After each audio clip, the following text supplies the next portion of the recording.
نے نہ سنا ایک بچہ جاتا ہے قرآن شریف کے لیے جاتا ہے، جیسے ماشاءاللہ ہمارے قاری عمر صاحب بیٹھے ہیں ادھر، یہ بھی ہمارے مولانا قاری ندیم صاحب ہیں، قاری احسان صاحب، یہ سارے لوگ بڑی محنتوں کے ساتھ جو ہے اپنے جہاں جہاں ان کا جو ہے جاتے ہیں بڑی محنت کے ساتھ پڑھاتے ہیں ماشاءاللہ۔ اللہ دعا کریں ان کی محنتوں کو کامیاب عطا فرمائے، اور ماشاءاللہ یہ تو باقاعدہ مدرسہ بھی ہمارے اقوام پور میں وہ جو ہے چلا رہے ہیں ہمارے ہی محلے میں، تو آپ جانتے ہیں بہتر جانتے ہیں، بہرحال تو یاد رکھیں ایسے ہی ایک بچہ انہی جو ہے مولوی صاحب کے پاس کسی مولوی صاحب کے پاس آتا ہے، وہ جیسے ہی مولوی صاحب شروع میں نا اعوذ باللہ پڑھاتے ہیں بچے کو، اس کے بعد بسم اللہ پڑھاتے ہیں بچے کو، تو جیسے اعوذ باللہ پڑھایا نا تو بچہ خود بخود بسم اللہ پڑھنا شروع کر دیتا ہے، اس کے بعد الحمد شریف کا پارہ شروع کر کے اس کو پورا کر دیتا ہے، پھر سیقول کا پارہ شروع کر کے دوسرا پورا کر دیتا ہے، اور دیکھ کے نہیں بلکہ بغیر دیکھے بنا دیکھے پڑھ رہا ہے۔ پہلے دن درسگاہ میں آیا ہے، پہلے دن کلاس میں آیا ہے،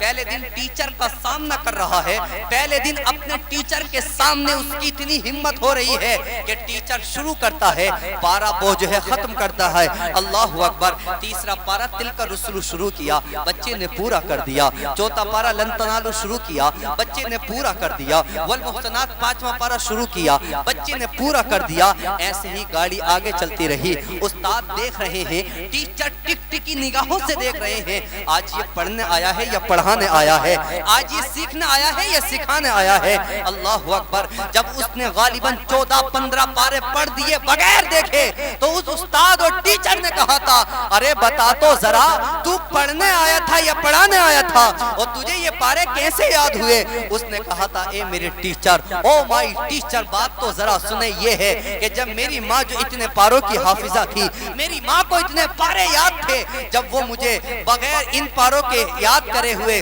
وہ مجھے دودھ نہ پلایا کرتی تھی، جب تک یہ پارے نہ پڑھ لیا کرتی تھی روزانہ ان پاروں کی تلاوت کیا کرتی تھی، اور میں اندر اندر ان پاروں کو سن سن کر اتنا جو ہے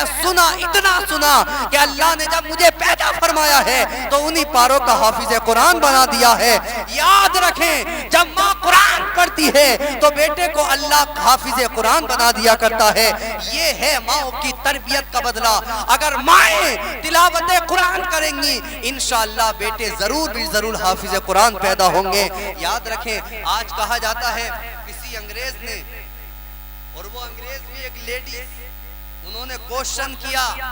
امام حسین کو ہم کتنا یاد کرتے ہیں، 1450 سال ہو گئے، انہوں نے ایک کوشچن کیا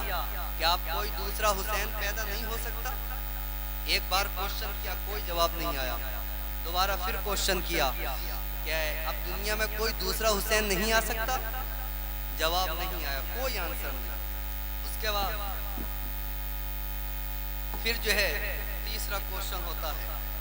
کہ بتائیں ذرا، میں آپ سے کوشچن کر رہا ہوں، سوال کر رہا ہوں، امام حسین جو پیدا ہو چکے ہیں کیا ان جیسا دوسرا نہیں پیدا ہو سکتا؟ ایک بزرگ کھڑے ہوئے، کھڑے ہونے کے بعد کہا ہمیں کیوں شرمندہ کر رہے ہو، ہمیں کیوں نادم و پیشما کر رہے ہو؟ دوسرا حسین تو پیدا ہو سکتا ہے، لیکن دوسرا حسین پیدا ہونے سے پہلے ہمیں دنیا میں دوسری فاطمہ کو پیدا کرنا ہوگا۔ اگر دوسری فاطمہ دنیا میں پیدا ہو گئی تو انشاءاللہ دوسرا اللہ حسین بھی پیدا فرما دے گا۔ آج ہم کہتے ہیں نا امام حسین نے کربلا میں حق ادا کر دیا، واقعی حق ادا کیا ہے، لیکن بات کو پورا کہا کریں۔ امام حسین نے کربلا میں بعد میں حق کو پورا ادا کیا ہے، پہلے مدینے میں حضرت علی نے باپ ہونے کا، حضرت فاطمہ نے ماں ہونے کا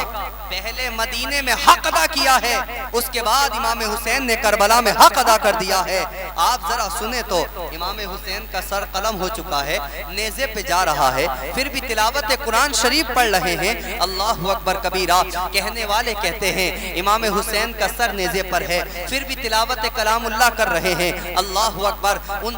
کہنے والوں سے میں کہوں گا پہلے اس کے پہلے کا جزیہ بھی کہہ دیا کریں، وہ پہلا جزیہ کیا ہے کہ وہ پہلا جزیہ یہ ہے، امام حسین جب گود میں رہتے، امام حسین کو جب ان کی ماں حضرت سیدہ طیبہ طاہرہ عابدہ زاہدہ حضرت فاطمہ الزہرا ان کو پالا کرتی تھی، تو ان کی عادت یہ تھی، ان کی تربیت کا معاملہ یہ تھا، ماحول یہ تھا کہ اگر چکی بھی چلا رہی ہیں، قرآن کی تلاوت کر رہی ہیں، کپڑے بھی دھو رہی ہیں، قرآن کی تلاوت کر رہی ہیں، اللہ اکبر کبیرہ، کھانے کو بھی بنا رہی ہیں، قرآن کی تلاوت کر رہی ہیں، باوضو دودھ کو پلایا کرتی ہیں، قرآن کی تلاوت سے اس طرح ان کی قرآن کی تلاوت کر کر کے انہیں قرآن کو ایسی گھٹی پلائی ہے، اللہ اکبر کبیرہ۔ جب سیدہ طیبہ طاہرہ عابدہ حضرت سیدہ فاطمہ الزہرا نے مدینے میں اتنا قرآن پڑھا ہے، مدینے میں اتنے قرآن کی تلاوت فرمائی ہے اپنے بیٹوں کے سامنے، تو امام حسین نے پھر سر تو کٹ گیا ہے، سر تو جسم سے جدا ہو چکا ہے، نیزے پر چڑھا ہوا ہے، لیکن امام حسین یہ بتانا چاہتے ہیں لوگوں میرا جسم سے رشتہ تو ٹوٹ گیا ہے، لیکن قرآن سے ابھی بھی رشتہ میرا سلامت ہے، قرآن سے ابھی بھی رشتہ میرا جڑا ہوا ہے۔ یہ بتانا چاہتے ہیں اگر ماں مدینے میں اتنا قرآن پڑھے گی تو بیٹا سر کو کٹنے کے باوجود تلاوت کلام اللہ کربلا میں کرتے ہوئے نظر آئے گا۔ یہ معاملات ہیں۔ آپ سے میں کہنا چاہتا ہوں اگر مائیں خدیجۃ الکبریٰ جیسی ہوں گی تو بیٹیاں حضرت فاطمہ الزہرا جیسی پیدا ہوتی ہیں، اگر مائیں سیدہ فاطمہ الزہرا جیسی ہوں گی نا تو بیٹے حسنین کریمین جیسا پیدا ہوتے ہیں، اگر مائیں حضرت ام الخیر فاطمہ جیسی ہوں گی نا تو بیٹے سارے ولیوں کے سردار حضرت غوث اعظم جیسے پیدا ہوتے ہیں۔ اس لیے ہماری ماؤں سے میں گزارش کروں گا، ان سے ہاتھ جوڑ کر میری اپیل یہی ہے اپنے بچوں کے فیوچر کو سنواریں، اپنے بچے کے مستقبل کو سنواریں، تاکہ آپ کا بچہ دنیا میں بھی کامیابی کی طرف چلے، آخرت میں بھی کامیابی کی طرف چلے، اس کو ڈگری بھی کرائیں، اس کو ڈاکٹر بھی بنائیں، اس کو انجینئر بھی بنائیں، اس کو ماسٹر بھی بنائیں، اس کو ہر کچھ کرائیں، ہر ڈگری اس کو کرائیں۔ میں خود چاہتا ہوں مسلمان ڈی ایم بھی ہونا چاہیے، مسلمان ایس ڈی ایم بھی ہونا چاہیے، مسلمان جج بھی ہونا چاہیے،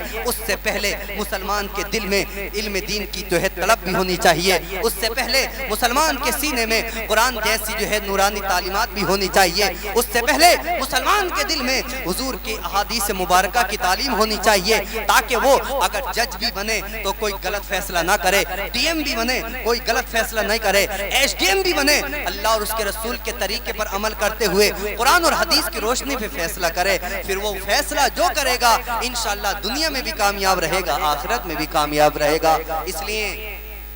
مولانا لوگ تو پڑھا سکتے ہیں بچوں کو، لیکن بس مائیں اپنے بچوں کو اچھی تربیت کریں، بس میری آخری باتیں یہی ہیں۔